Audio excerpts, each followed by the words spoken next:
मैं मैथ्स मित्र नितिन राठौर आपका logic mind academy में बहुत बहुत स्वागत करता हूं। हम प्रश्न बैंक का हल कर रहे हैं, कक्षा 10वीं का गणित का, जिसमें हमने पिछले 3 वीडियो अपलोड कर दिए हैं। मैं आशा करता हूं कि आपने वो 3 वीडियो देख लिए होंगे। यदि आपको यह वीडियो पसंद आ रहे हैं तो आप कृपया करके कमेंट बॉक्स में उत्तर दीजिए और कमेंट बॉक्स में कमेंट कीजिए ताकि हमारा आत्मविश्वास बढ़ता रहे और हम आगे के वीडियो आपको लिए अपलोड करते रहें। आज जो हम क्वेश्चन करने जा रहे हैं वो प्रश्न बैंक का चैप्टर नंबर 1 का 11 क्वेश्चन है। इस क्वेश्चन में आपको दिख रहा होगा आपको पेज पर कि संख्या 140 को अभाज्य गुणनखंडों के गुणनफल के रूप में व्यक्त कीजिए। एक्सप्रेस इस number as product of its prime factorisation method, मतलब कि आपको प्राइम फैक्टराइजेशन मेथड के द्वारा 140 को क्या करना है, मल्टीप्लाई के रूप में व्यक्त करना है, मतलब कि उसके मल्टीपल के रूप में।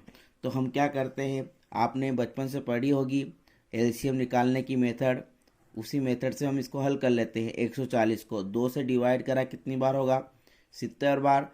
फिर 2 से डिवाइड करा कितनी बार होगा, 35 बार। अब ये 2 से डिवाइड नहीं होगा, अब 5 से होगा, कितनी बार होगा, 7 बार। अब 7 से होगा कितनी बार, 1 बार। तो आपको 145 के प्राइम फैक्टर क्या बने, अभाज्य गुणनखंड 2 मल्टीप्लाई 2 मल्टीप्लाई 5 मल्टीप्लाई कितना, 7। तो 2 कितनी बार आया, 2 बार। तो 2 की पावर कितनी लिख दूंगा, 2, 2 की घात 2 गुणित 5 गुणित 7। यह 145 के क्या कहलाएंगे, अभाज्य गुणनखंड। क्या कहलाएंगे, अभाज्य गुणनखंड। खंड मतलब कि उसका भाग, गुणन मतलब कि गुणे में, ठीक। अभाज्य मतलब कि ऐसी संख्या जो खुद से डिवाइड होती है और किसी संख्या से डिवाइड नहीं होती है। प्राइम नंबर ऐसा नंबर जो किसी संख्या से विभाजित नहीं होता है, एक और स्वयं से होता है, उसे हम क्या बोलते हैं, अभाज्य संख्या।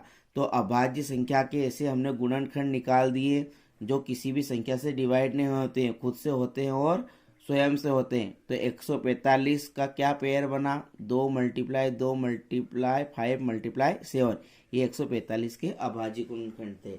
यह आपका क्वेश्चन है। इस चैप्टर से आपको 2 नंबर का क्वेश्चन आएगा, तो इस प्रकार के क्वेश्चन आने की संभावना है। और एचसीएफ ज्ञात करने का एक क्वेश्चन आ सकता है, एचसीएफ या अभाज्य गुणनखंड या कोई सा नंबर फाइंड करने का दे देगा। इन 3-4 क्वेश्चन का आपको आएंगे। तो इस प्रकार का क्वेश्चन हमने 11वां करा। अब हम कर रहे हैं 12वां क्वेश्चन। तो 12वां क्वेश्चन है संख्या 156 को अभाज्य गुणनखंडों के गुणनफल के रूप में व्यक्त कीजिए। इंग्लिश में इसे लिखा है, एक्सप्रेस इस number as a product of its prime factor of 156। अब 156 को बताना, अभी हमने 140 को बताया, इसी प्रकार हम 156 को बताएंगे। तो 156 को भी हम किससे डिवाइड कर लेंगे, पहले 2 से करेंगे, कितनी बार होगा, 2 7 जा 14, फिर 2 8 जा 16, 2 7 14, 2 8 16, फिर 2 से करेंगे, 2 3 6, फिर 7 में से 6 चला गया, कितना चाह, 1 ऊपर से उतार लिया, 8, तो 18 बन गया, 2 नंबर की 18, 2 9 जा 18। अब लास्ट में 9 आ रहा है, मतलब कि ये 2 से डिवाइड नहीं होगा, 3 से होगा क्या, तो 9 और 3 को जोड़ो, 12, 12 3 की टेबल में आता है कि 3 का डिवाइड होने का रूल क्या है, उस संख्या को जोड़ने पर वो 3 से डिवाइड होना चाहिए। यदि वो संख्या डिवाइड हो रही है जोड़ने पर, तो पूरी संख्या भी 3 से क्या होगी, डिवाइड। तो 9 और 3 को जोड़ा, 12, 12 3 की टेबल में आता है, मतलब ये 3 से क्या हो जाएगा, डिवाइड। तो 3 से करो, 3 1 जा 3, 3 3 जा 9। अब 13 तो किसी की टेबल में नहीं आता, 13 से होता है, 13 को 13 से डिवाइड करा कितनी बार, 1 बार।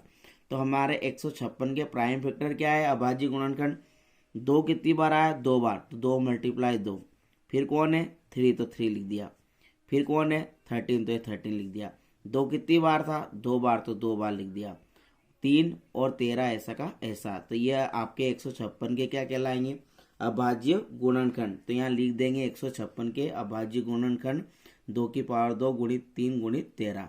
इस प्रकार यह क्वेश्चन आपका हल हो गया है।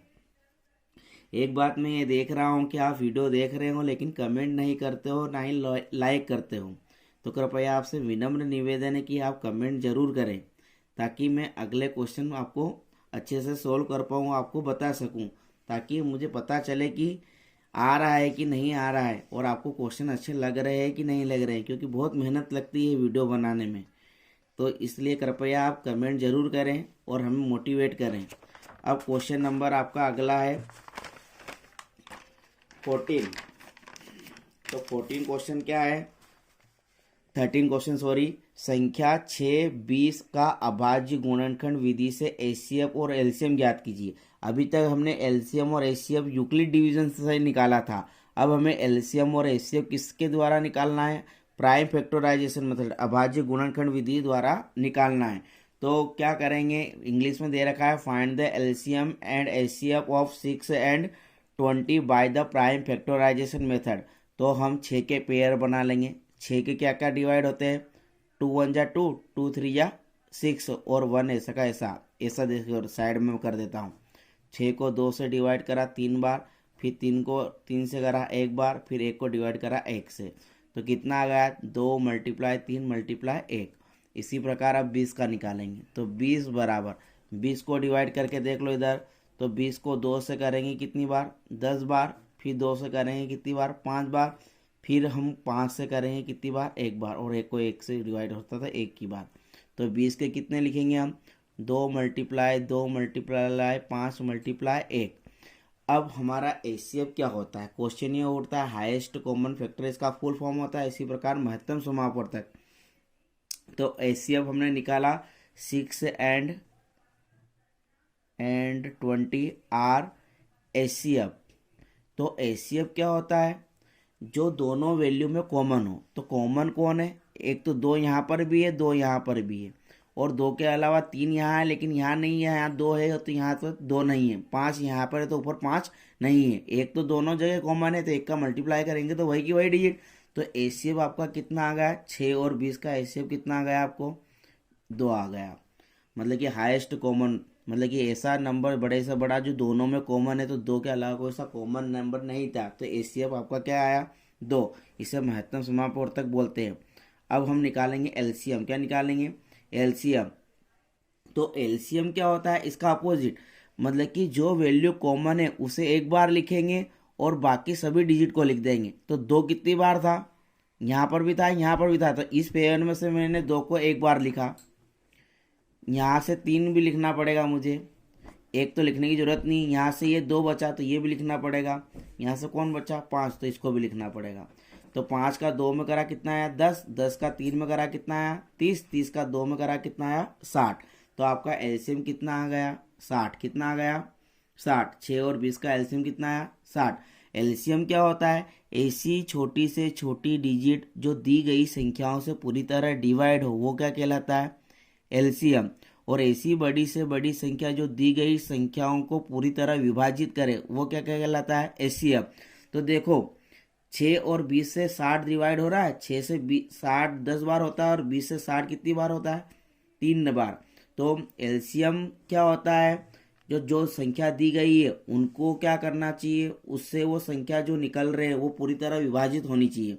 तो 6 और 20 से ऐसी संख्या कौन सी विभाजित होती है पूरी तरह, तो 60 आ गई, छोटी से छोटी संख्या। मान लो 40 ले लेता तो 40 20 से डिवाइड हो जाता, लेकिन 6 से होता है क्या, नहीं होता। तो हम क्या ऐसे निकाल देंगे। और एचसीएफ क्या होता है, ऐसी बड़ी से बड़ी संख्या जो दोनों संख्या को डिवाइड करे, जो भी दी गई संख्या को डिवाइड, एचसीएफ इनको डिवाइड करता है और एलसीएम से इनको डिवाइड करना है, मतलब कि इस संख्या से डिवाइड करना है एलसीएम निकालने में। एचसीएफ 6 और 20 को डिवाइड करेगा और एलसीएम 6 और 20 से डिवाइड होगा। क्लियर है। तो एलसीएम वह छोटी से छोटी संख्या जो दी गई संख्याओं से पूरी तरह क्या हो जाए, विभाजित हो जाए। लेकिन एचसीएफ वह बड़ी से बड़ी संख्या जो दी गई संख्याओं को क्या करे, पूरी तरह विभाजित करे, वह आपका क्या कहलाएगा, एलसीएम, एचसीएफ सॉरी। तो हमारा एचसीएफ यहाँ पर 2 कॉमन था तो क्या आया, एचसीएफ 2। अब हमने एलसीएम में क्या करा कि जो वैल्यू कॉमन थी उसे एक बार लिख लिया और बाकी की सभी डिजिट को लिख दिया और उनका क्या कर दिया, मल्टीप्लाई। तो मैंने 5 का 2 में करा 10, 10 का 3 में करा कितना 30, 30 और 2 का करा कितना 60। तो मेरा एलसीएम कितना आ गया 60 और एचसीएफ कितना आ गया 2। इस प्रकार से क्वेश्चन हो चुका है।